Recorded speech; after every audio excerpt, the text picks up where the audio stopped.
Good afternoon, everybody. This is Jim Hodson and Gary Goff here at the Fort Worth Aviation Museum, home to the most touchable warbirds in Texas.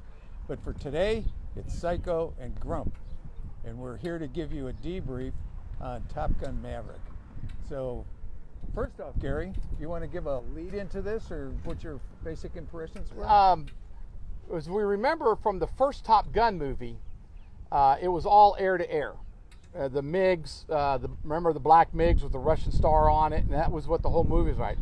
This new movie, Top Gun Maverick, is really interesting because you get to see the other side of flying fighters, and that's what Jim has all the experience in, is low-level flying and the tactics used in low-level.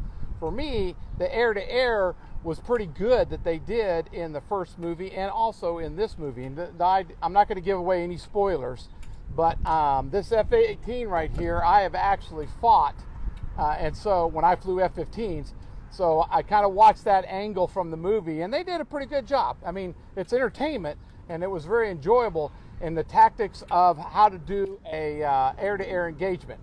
Jim's got the low level, which is the primary part of the movie.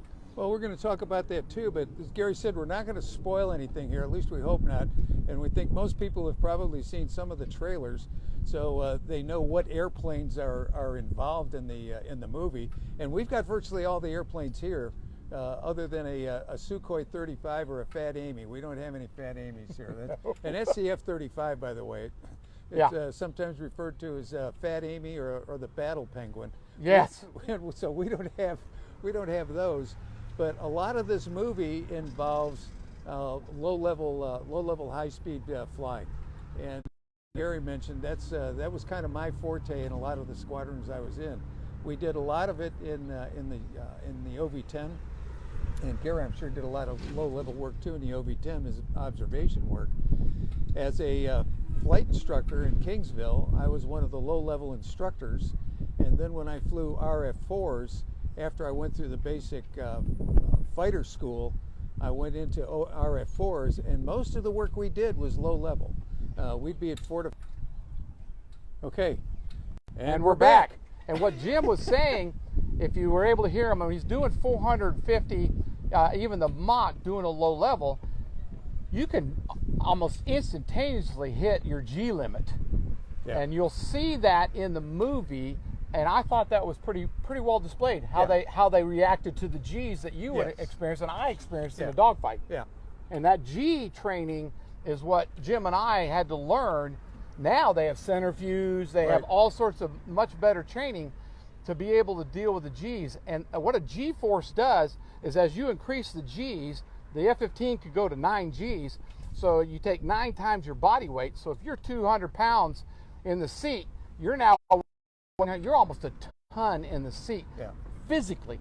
And Jim's doing 7 Gs, so it's 6 times his body weight as he's making this turn through the canyon. And it puts a lot of stress on you. And I thought they depicted that pretty well. Yeah, they did. And of course, I don't know what the percentages are, but a lot of the flying was actually in the back seat of a Hornet. So they're experiencing all of that stuff. Now, one of the things we all wore were speed pants. We called them speed pants. Yeah, we called them speed jeans. G-suits. Yeah. Huh? Yeah. Wow. Oh, okay, now we're back. The studio has been interrupting us because they're afraid that we're going to be giving spoilers, secrets away. The speed jeans, what he said was around here, your waist and your thighs and your calves, and the idea is to keep the blood up in your head, because if the blood leaves your head, guess what happens? Your brain needs oxygen. Yeah. Oops. And that's not a good thing. No. When you see the oxygen and you're just gone. It's like you're out until the aircraft stops the G's. And then what was really interesting is that they studied this. It takes between 45 seconds and 90 seconds for you to regain useful consciousness. You may have your eyes open, but you can't do anything because it's not useful consciousness. And Jim and I have probably come close a couple of times. Well, and you see an example of that in the movie, which is really good. We're not going to spoil anything here, but you're going to see an example of that in the movie. The thing is that I want to say, if you like jets, if you like good aviation movies, you're going to like this movie. The storyline, well, there's things in the storyline, but just suspend your suspend reality for a little bit, and you'll go in and enjoy it. The thing that I got out of the low level stuff was that it's extremely intense, and when you're flying an airplane low level like that, you can get really low, but it means you've got to have a guy in the back seat, because you're operating through terrain, especially if it's not flat. If it's over a desert, that's one thing. But they were flying through what's referred to as Star Wars Canyon. And so you're flying through this area, and you have somebody in the back seat to remind you whether you're getting slow, whether you're fast, working towards what's referred to as a time on target. You come in ignition, and then you have a timed route that you're trying to fly until you get to your attack point. So you almost have to have somebody, when you're down in the terrain, when you're maneuvering through the canyons, you almost have to have somebody in the back seat that say, we've got a left turn coming up, there's a right turn coming up next, it's a hard right, those kinds of things. We're behind by 2 seconds, we're ahead by 13 seconds, slow down, speed up. So it really becomes a team sport, so to speak. And you're going to see some of that in the movie. And it's real important having the knowledge of what's coming ahead of you, because he's doing, typically you're going to be doing 7 miles a minute maybe. You could do 6 miles a minute. You could be doing 8, 9 miles a minute. If you're in the Mach, dude, you're gone. And so the closure rate on the canyon wall, you've got to be able to rack that airplane around so you don't impact this wall. And you got to realize you're doing 9 miles a minute. You're there. Yeah. You're there. Yeah, you have to plan those turns way in advance. If you're normal in flat terrain, which we did a lot of in South Texas, you're normally looking out ahead about 5 miles, 3 to 5 miles out in front of you. When you're going through this kind of thing, your reaction time is reduced because the targets are closer to you. So you're really having to kind of plan the turns and plan the event, and it's extremely intense. And then in the way they're doing it and the way they had to deliver the weapons on their target made it even more so. And then to egress out of the target area afterwards. So the low-level stuff was great.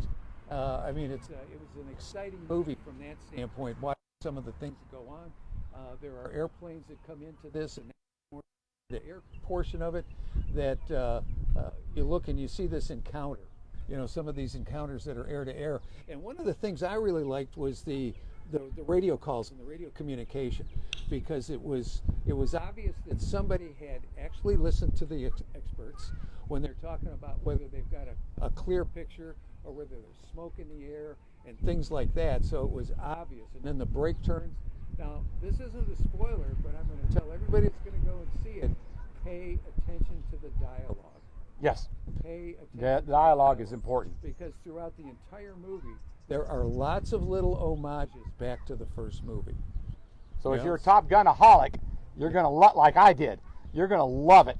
It's a great movie. And the air-to-air stuff that they did he was talking about the calls. Those are real critical, because if you've got a two-ship, the two of us have got to talk to each other, because we're not in the same airplane. So we've got to use radio calls to be able to tell where to go, what to do, and how to do it. And do I have tally-ho on the target? That means I can see the target. If I'm blind, I can't see you.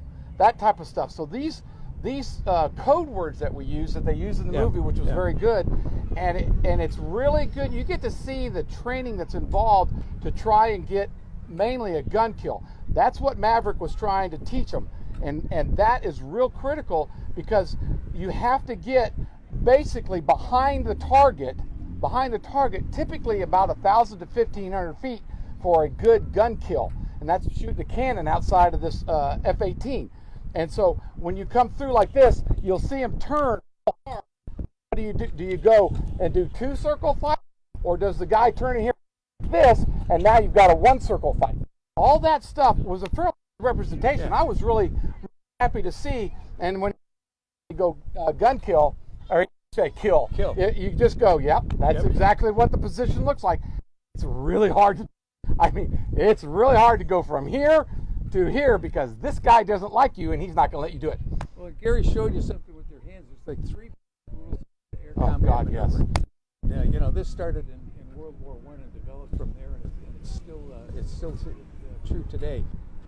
You've got angle off, and you've got speed is life, And the number one rule is lose sight, lose the fight. So if you lose sight of your adversary, you're done. You almost become administrative in some respects because you don't know where he is and he can maneuver on you. And so when we're talking about this, angle off is this is stalemate. When you're passing nose to tail, that's stalemate. And then the other one is if you're getting into where you've got angle off, but you're in a tracking solution. So, and then the last thing is speed is life. If you lose out on all of the other stuff, it's bury the nose and speed is life. And we would say when we lose the picture, we can't see anybody, our code word was tumbleweed, because that's about all you're good for, is you're just a tumbleweed out there. And that's in the Marine Force, lose sight, lose fight, maneuver in relation to the bandit. And that's real critical. We don't care about the horizon. Horizon means nothing to us. What happens is I've got to get behind the 3-9 plane of this adversary. So it doesn't matter if we're like this, like this, like this, like this. It doesn't matter. You maneuver in relation to the bandit. And the last thing is nose position versus energy. And you're talking about speed is life. Do I want to engage this guy, and do I have to get my nose around to shoot him? If not, I may want to be real fast so that I can leave town. And the F-14s, when we fought them, if you saw their wings go back, you knew they were leaving town. Yep. They were not coming to fight. If they came forward like a turkey, you knew they were going to stay around and fight. And boy, could they turn, because their wings are straight out and they got some serious lift on their turn. One of the other things I liked about the movie is it wasn't made for somebody who doesn't know anything. So there wasn't any of this basic air combat maneuvering that they talked about. They are assuming that the audience has some knowledge coming in. And that's good. That was really nice. Because so the movie was, in many respects, was not dumbed down. Now that doesn't mean there wasn't some cinematic license that took place. Like call signs. Like call signs. We're talking about call signs a little bit. The movie Call Signs, it's like Warlock and Hangman and Coyote. I want a good one like that, man. I want, like Snake. Yeah, that's a great Snake. Call sign. The thing was, you don't pick your call sign. No, you don't pick it. Your call sign picks you, or somebody picks it for you. And you usually have one that lasts your entire career. And that's why people are going, wait a minute, it says Lewis up here. Well, I thought you said he was Psycho. Well, at the very end of my career, I had accumulated 5 call signs. So finally somebody said, okay, Goff, this is it. You have multiple call sign disorder. We're just going to call you Psycho. And that seems to stick really well. Okay. Multiple call sign disorder. You're psychotic. Psycho. It works. And with me, now that's a cool call sign. How come I didn't get it earlier? And that's one in mine I've had all my life, Grump. I think I've had it since I was... Okay. So we've had, obviously the studio got in our way again here. So well, it's a studio. They don't want us to talk about this. So one of the things Gary said earlier when we were talking about this that he thought y'all might like to know, when I was flying RF-4s, we went out single airplane. It wasn't like during the Cuban Missile Crisis where they would send out 2 photo reconnaissance F8s. airplanes because there was a high probability of one getting shot down. But so we would go out single ship. For a while, we'd go out with fighter escort. The problem was the fighters didn't want to get down in the dirt with us. So essentially, it was like them being overhead going, there he is, there he is. Nice there spotlight. There he is. And so we figured out that we would be far better off being on our own, going out there and sweeping through the target areas and getting the information we needed and bringing it back. Did you guys have photo flash on your recce's? We could, yes. You could? Yeah. Because the Air Force flew with photo flash, and one of the times when we were out doing a big exercise, one of the photo flashes didn't leave the jet. Oh, yeah. And so it was like 1 potato, 2 potato, and the jet was like this in a flame. Yeah. So obviously the 2 guys inside knew something was wrong, and they were out real quick. They were out. And the helmets, before we ran out of time, we wanted to wear the helmets so you could see the progression of how helmets have changed over time, and yet they've changed already dramatically because it's 30 years later that I wore this, or old. That was one thing, and that was another license I think they took in the movie because they weren't wearing the typical helmets of today because you needed to see the actor's faces. Right, you had to know who the actor was. And know who the actor was and those kinds of And we things. definitely know who Grump was because you could see his helmet all the time. Yeah. All of us looked the same because we all had the exact same helmet, you know? So there were a difference between call signs in the Air Force and the Marine Corps. Yeah.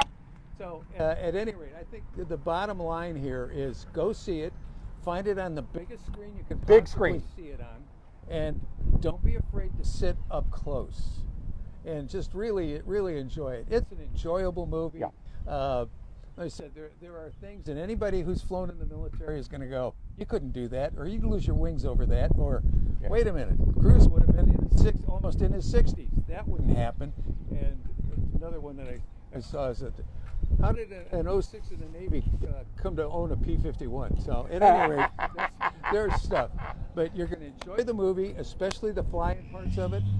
The storyline is okay. So I think I would have to grade it. If I graded it as an LSO, I'd make it an okay in parentheses, which means it's a fair pass. It's a 3-wire pass, so you got the wire and you made it aboard.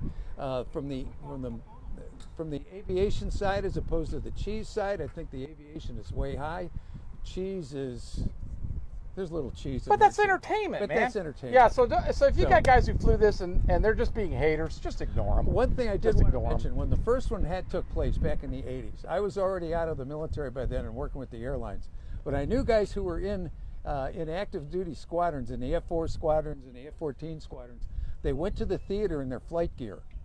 And so they'd go in there in the movies, and people would say, you could see all these guys with their helmets on and their flight suits just kind of going around with the airplanes in the movies and that kind of stuff. So I think Gary and I both highly recommend that you go see the movie. Go see the movie. It's good. And then after you've seen the movie, come out here and see the stars of the show. We've got the F-18. We got them. We've got the F-5s. We've got the F-14. F-18, we got them. Yeah, the F-18. Oh, and the A4 from the original movie. Oh, yeah. And if you get the opportunity, watch one first. Yeah, definitely watch one first. And then go watch. Then go see it. Yeah, you really want to do that. Watch the first one. Because we've got the A4 from when they were doing the training with Jester, right? Jester and Viper. Yeah, and so we've got that airplane too. So come on out here. You can actually touch these real airplanes. These are real warriors. They've all fought. Yeah. So it's not like this is a prop. These are the real things. And if you want to see what it's like to go through Star Wars Canyon yourself, we've got that movie, that reel running in our T-38 cockpit simulator inside. So you can sit in the cockpit and you can see what it's like to do a low level through Star Wars Canyon. Excellent. So, from Jim Hodson and Gary Goff, Grump and Psycho, and our handy cameraman John today, John Ezro, we'd like to thank you for being here with us, and come visit us. See ya.